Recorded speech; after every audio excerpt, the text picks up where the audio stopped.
Welcome back guys to another Diablo 4 video. In this video I want to show you the most important things to max out your damage when you play the rogue class. So this is not a build by itself, it is a tutorial how to improve certain things in your builds no matter which one you actually use. This video will help you to increase your damage for ranged builds, for melee builds, no matter which level you actually play and no matter which realm you actually play. So as usual, everything I show you will not include seasonal content and it will work in every realm no matter where you play, no matter when you watch this video. Of course, applying the Barber Heart or other seasonal things will increase your damage, but they are mostly so obvious that we don't have to talk about these stuff. And the Barber will also be gone in 6 weeks, so it is more important to focus on other things to improve your build.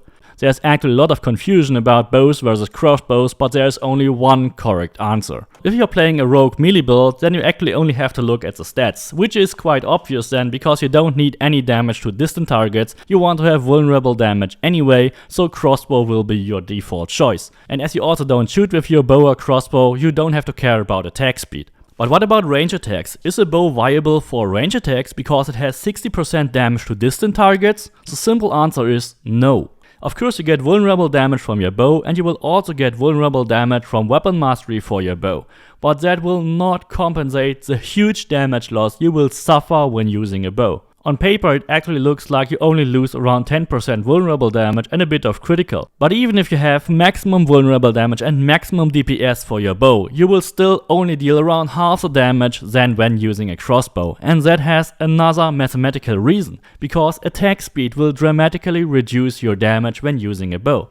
You have a higher attack speed, which means that your DPS is spread out more quickly and you will deal less damage per shot. Whereas with a slower shooting weapon such as a crossbow, you will deal a lot more damage per shot. And the problem with this is you can make up for the attack speed and increase your attack speed by using attack speed perks and attack speed aspects, but when using a bow the damage will be lost forever. So you can actually make your crossbows be able to shoot faster, but you cannot make your bows deal more damage. And that is a big difference and a lot of people just don't understand it. When using a bow, you will be starting on a much lower damage trajectory. And the higher your level gets and the more perks and more multipliers you get, the bigger the gap will get to using crossbows. Crossbows will have a much higher damage trajectory. The small difference in attack speed and the lesser vulnerable damage will actually snowball into a huge damage gap that will just get wider and wider the higher you get. Bows will always place you on the lower damage trajectory and there is no way to get up to the higher damage, because the higher damage is bound to your attack speed and the higher multipliers, and these can only be achieved with crossbows. No matter if you have max rolls on every stat, crossbows will always be better. The only actual reason to use a bow would be for special occasions such as the Sky Hunter, which can actually make your taunts crit, but that is basically the only reason I can think of for using a bow. And even the Sky Hunter, which has a lot of additional benefits such as exploit ranks, will still deal less damage than a crossbow. The same logic can also be applied for daggers versus sword. Of course, swords have the more desirable perk with critical damage, but daggers have a much higher damage to close enemies. So the natural choice for range players is to pick up a sword. But melee players are actually tending to pick up daggers because of the increased damage to close enemies and the increased attack speed. But that is also a false trend, because daggers will place you on the lower damage trajectory. Due to the increased attack speed, they will just simply deal less damage per hit. So very similar to bows, daggers will start on the lower damage trajectory and swords will start on the higher damage trajectory. And this damage gap will just snowball and will get wider and wider the higher your level gets. You can of course make your swords attack faster, but you will not be able to increase the damage for your daggers. So the damage loss when using daggers will stay.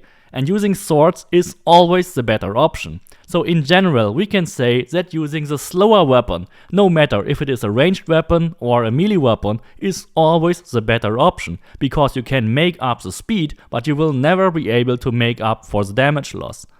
You might actually think that you can compensate this with just attacking more often with your faster weapon, but that is simply not possible, because the damage multipliers are making the gap so wide that you would have to attack 2 times as fast as with a sword, and that is not possible even with daggers or even with bows. You simply can't counter the damage with more speed. Of course we all know about damage buckets and how important they are. We have vulnerable damage, critical damage, the big damage 2 bucket where all the other damage types go into.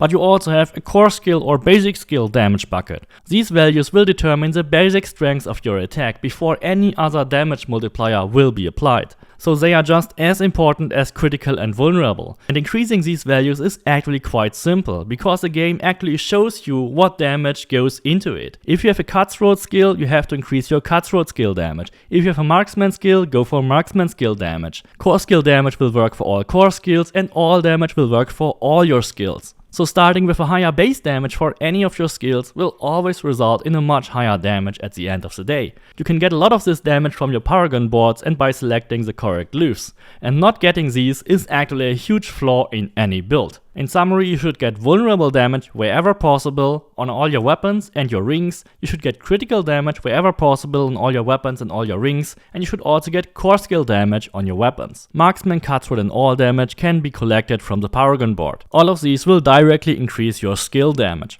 A lot of the current seasonal builds are just overshadowing this with Barbara, but if you take a closer look at their stats, they are not nearly as high as they could be.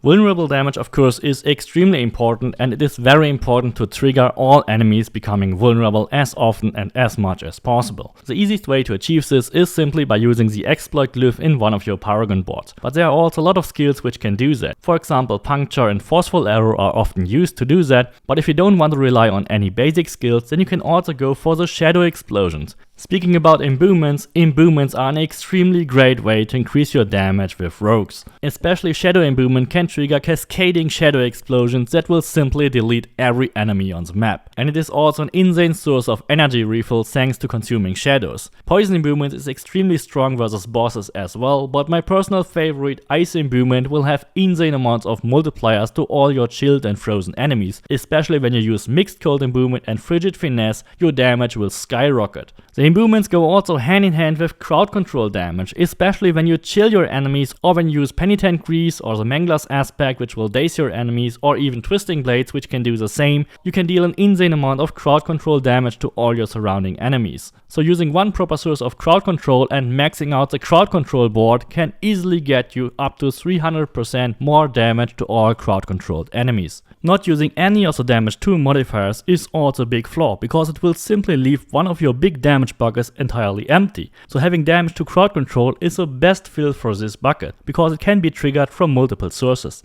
Also, don't forget that certain things are acting as additional multipliers, especially exploit ranks are greatly increasing your damage, or ranks of frigid finesse or mixed cold imbuement. All these will add just on top of all your existing damage and multiplying them further and further and further, especially when you shoot elite enemies with your ice imbuement, and once you have chilled or frozen them, your damage will just roll higher and higher and higher. It will easily go into the millions with little effort, especially the frostbite aspect, which is multiplying all your critical damage for enemies which are frozen, and inner calm, which will multiply all your base damage as long as you're standing still, or even the edge masters aspect will greatly improve your damage. And last but not least, it is very important to optimize your Paragon board. I often see a lot of Paragon layouts which use extremely long tracks to the next board, which are extremely suboptimal. This will also lead you to not having enough points to actually complete your glyphs, which will give you huge bonuses. You want to get the most out of every Paragon point you have,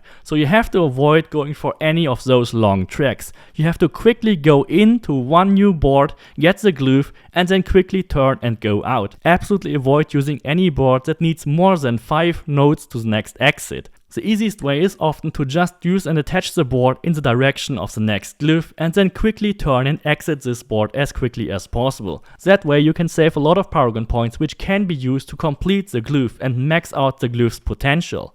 It is also not really good to get a lot of glyphs or a lot of boards, since you won't meet the stat requirements of the higher boards anyway.